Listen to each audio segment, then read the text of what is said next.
Saludos a los embajadores, representantes de la Embajada de América Latina, del ALBA, a nuestra embajadora de la hermana República de Cuba, vicealmirante, agregado de defensa de la República Bolivariana de Venezuela, Bruselas, representante diplomático,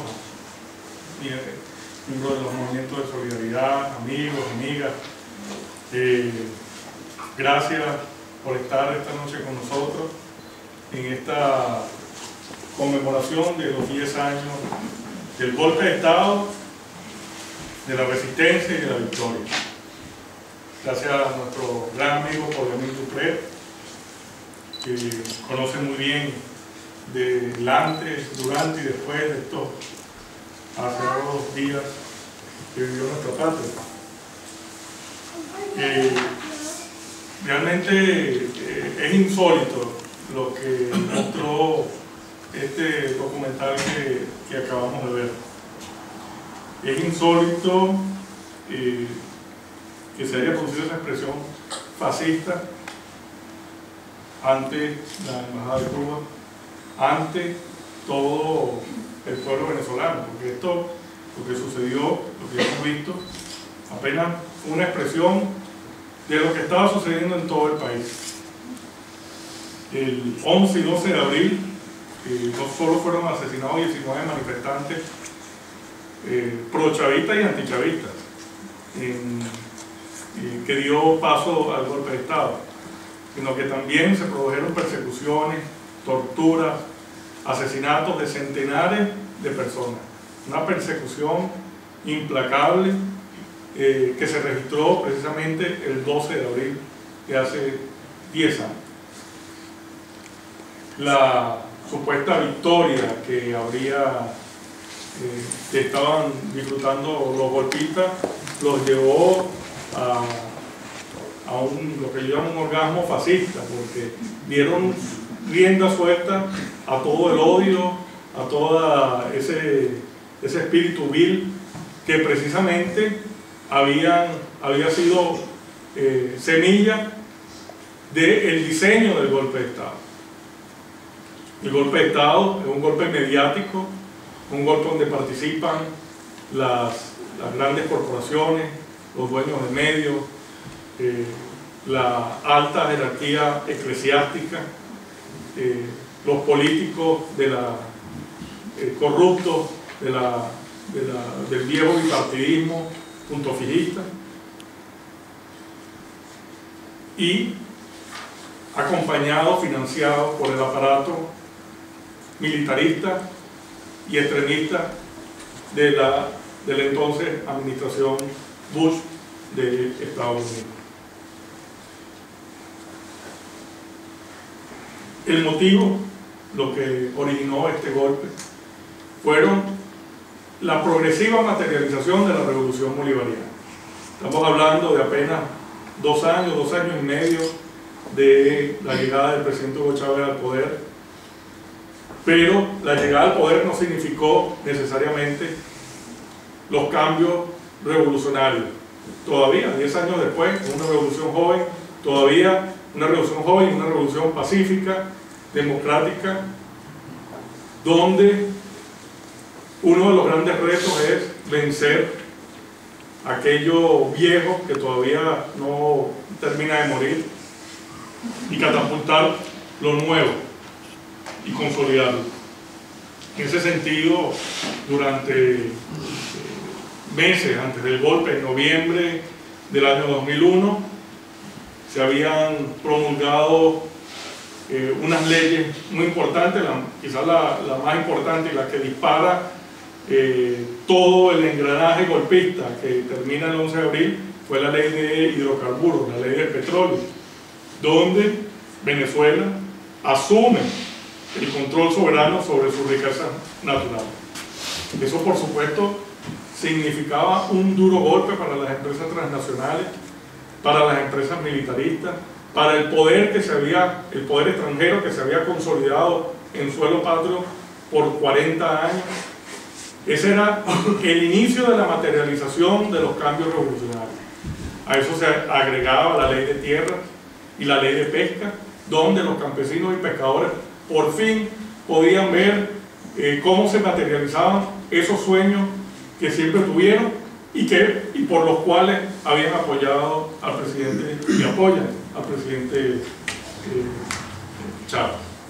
La oligarquía y que esta oligarquía neoliberal comienza entonces a activar sus mecanismos fascistas para dar al traste con la revolución bolivariana.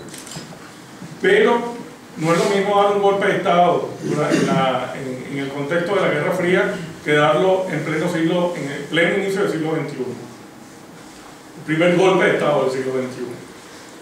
Para ello se fundamentaron en los medios de comunicación,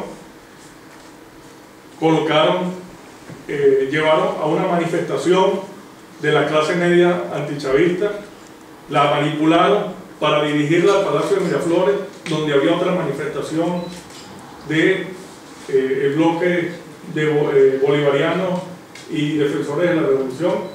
Colocaron a unos mercenarios terroristas en las azoteas de varios edificios, junto con elementos de la policía de la Alcaldía Metropolitana de Caracas, que estaba en ese momento dirigida también por una persona vinculada a la extrema derecha.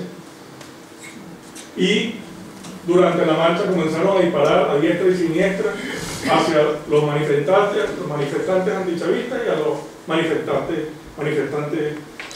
chavistas, por llamarlos de algún modo.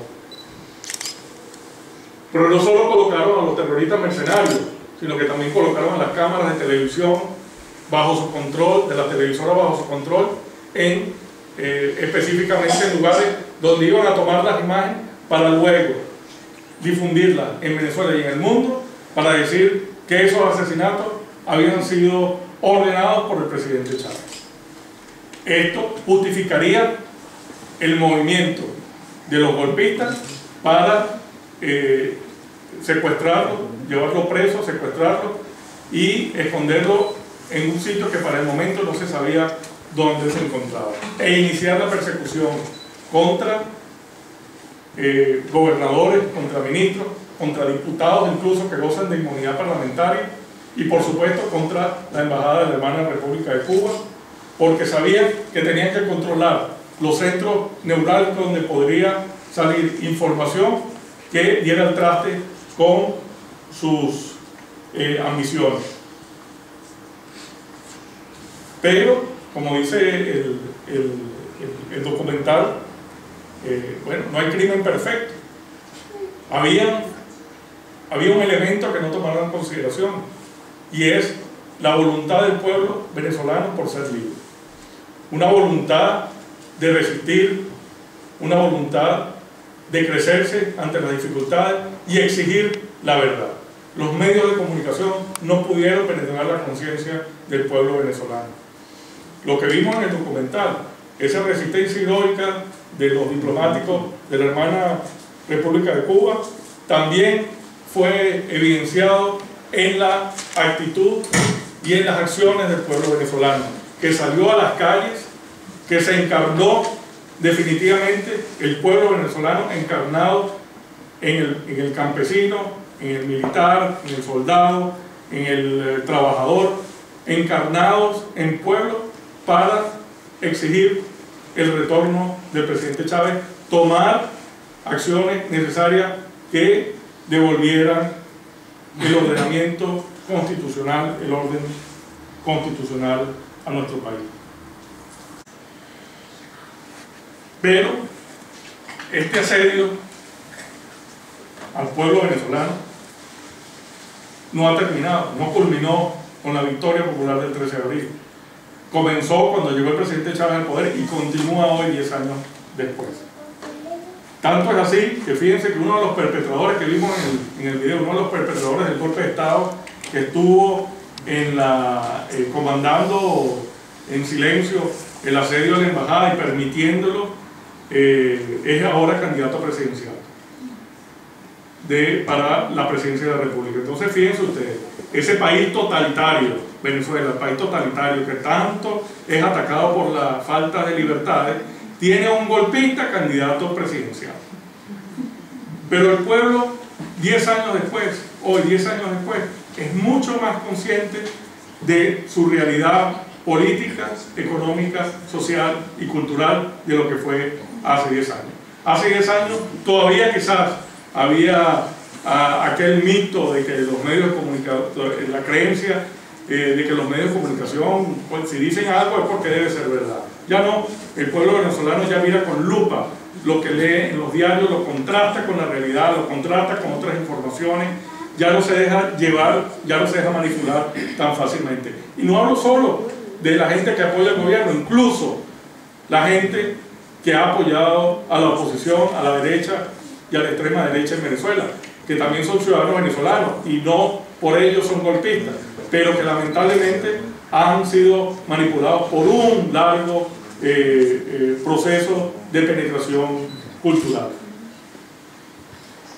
Y el pueblo, aquí les quería mostrar algunas láminas de las recientes encuestas para la elección presidencial que va a haber el 7 de octubre.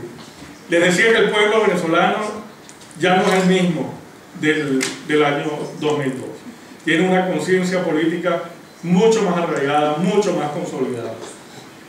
Y eso lo demuestran los más recientes estudios de opinión sobre la popularidad del presidente Chávez por encima del candidato de la derecha y la extrema derecha que estuvo implicado en el asedio a la embajada cubana en el año 2002, hace 10 años, precisamente un día como hoy, hace 10 años, 12 de abril.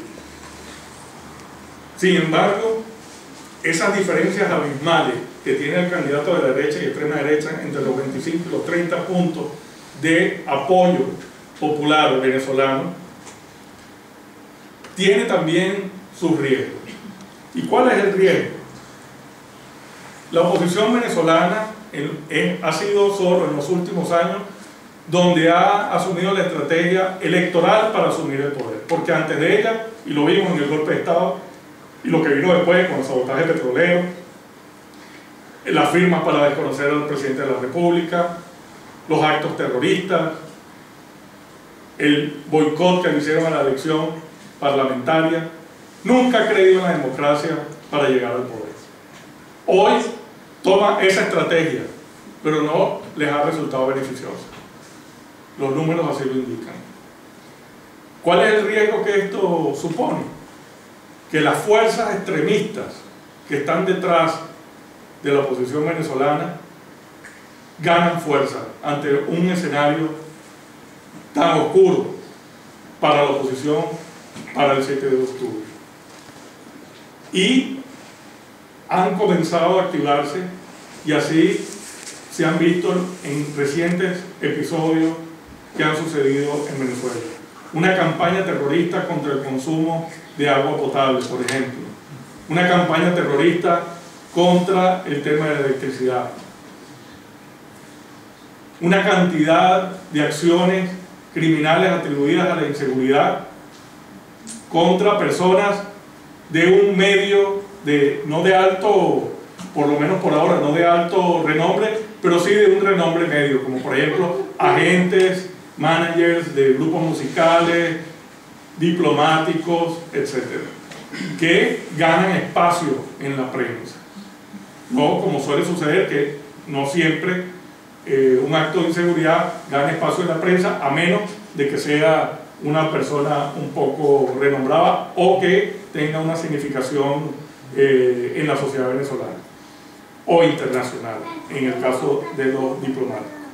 Esta serie de atentados se está presentando de manera sistemática, está creciendo en el tiempo y supone un riesgo para la estabilidad de cara a las elecciones del 7 de octubre. Han comenzado los ataques contra el Consejo Nacional Electoral porque no lo consideran un árbitro justo, cosa insólita también porque fue el mismo Consejo Nacional Electoral al que ellos llamaron para que les organizara sus elecciones internas. En ese contexto, culmino con un llamado a los movimientos de solidaridad, a los amigos de Venezuela, a que estén atentos ante cualquier arremetida fascista que intente otra vez, como hace 10 años, llevar al traste los grandes logros que ha tenido el pueblo venezolano y su revolución bolivariana, comandada por el heroico presidente de la República, comandante Hugo Chávez Frías. Muchas gracias.